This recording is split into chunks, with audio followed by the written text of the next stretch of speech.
bashimiye cyane ko mudahwema kunkurikira. Turacyari kuvuga ku bakurambere bacu muri Kiliziya Gatolika. Uyu munsi twifuje kubaganiriza kuri Padiri Balthazar Gafuku. Balthazar Gafuku yavutse mu mwaka w'1885 ku ngoma y'umwami Rwabugiri. Ni mwene Kamurama na Nyirahabimana.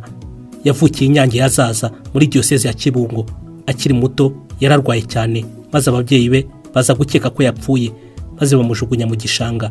Aha niho abamisiyoneri bamutoraguye, maze bamugira umwe mu banyeshuri babo. Yakurikiye inyigisho za gatigisimu muri misiyoni ya Zaza, ariko abatirizwa imibirizi muri diocese ya Cyangugu. Afite imyaka 18 y'amavuko.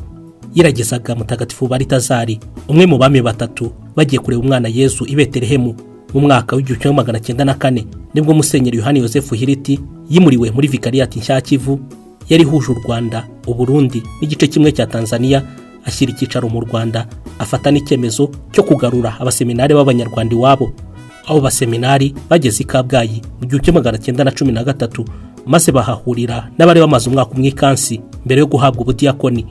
Balthazar Gafuku yakorewe umwaka w'igeragezwa muri misiyoni ya Kabgayi, ahabwa ubudiyakoni kuwa 8 Ukwakira 1916, ahabwa ubupadiri ari kumwe na Donati Reberaho Wisave kuwa 7 Ukwakira mu 1917, babuhererwa i Kabgayi mu maboko ya Musenyeri Hiriti. Dore bijyanye n'ubutumwa Padiri Balthazar Gafuku yakoze. Padiri Balthazar Gafuku yatangiriye ubutumwa bwe mu seminari nkuru ya Kabgayi. Yahawe ubutumwa mu seminari kugira ngo abere barumuna be umuhamya w'uko kwiyegurira Imana binyuze mu nzira y'ubusaserdoti bishoboka ku Banyarwanda. Mu seminari Padiri Balthazar Gafuku yamaze imyaka 2, ahabwa ubundi butumwa. Mu 1919 yahawe ubutumwa muri misiyoni ya Murunda, diocese ya Nyundo. Mu 1922 yoherezwa muri misiyoni ya Kabgayi.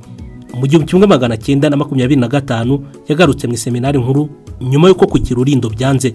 Mu mwaka w'1927 kwa 17 Ukuboza, Musenyeri Leopold Karase yahaye ubusaserdoti abarundi babiri. Padiri Balthazar Gafuku ahabwa ijambo gashimira izo ntore z'Imana. Mu 1930 Padiri Gafuku yoherejwe muri misiyoni ya Mibirizi, aho yari yarabatirijwe. Yagarutse i Kabgayi mu 1932. Mu mwaka w'1941 yahawe ubutumwa i Mugombwa, diocese ya Butare, anahiziriza yubire imyaka 25 yaramaze ahawe ubupadiri, ndetse na yubire imyaka 40 yaramaze avutse. Niho kandi Padiri Balthazar Gafuku yarangirije ubuzima bwe bwa hano ku isi mu mwaka w'1959, afite imyaka 74 y'amavuko. Dore bijyanye n'ibihe bya nyuma by'ubuzima bwa Padiri Balthazar Gafuku.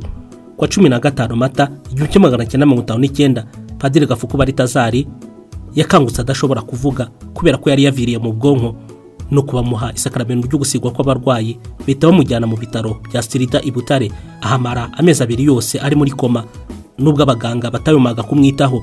Nyuma yaje koherezwa Usumbura i Burundi, ariko ntibyagira icyo bitanga, bamugarura Astrida.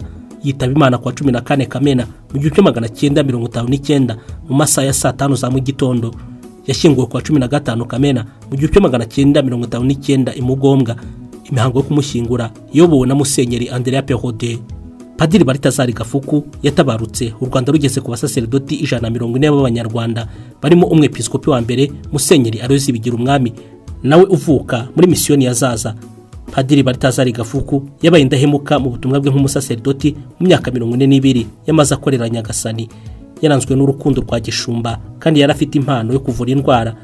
Yari umuvuzi gakondo, yari n'umwanditsi kuko yanditse za boroshire zikiboneza mvugo cy'Ikinyarwanda. Umwaka w'1929 yanditse igitabo yise Igitabo cy'Abanyekori bo mu Rwanda, cyamenyekanye ku izina rya Nyirambonera. Iki gitabo cyifashishwaga mu nyigisho zihabwa abana. Padiri Balthazar Gafuku, Imana imwakire aruhukire mu mahoro.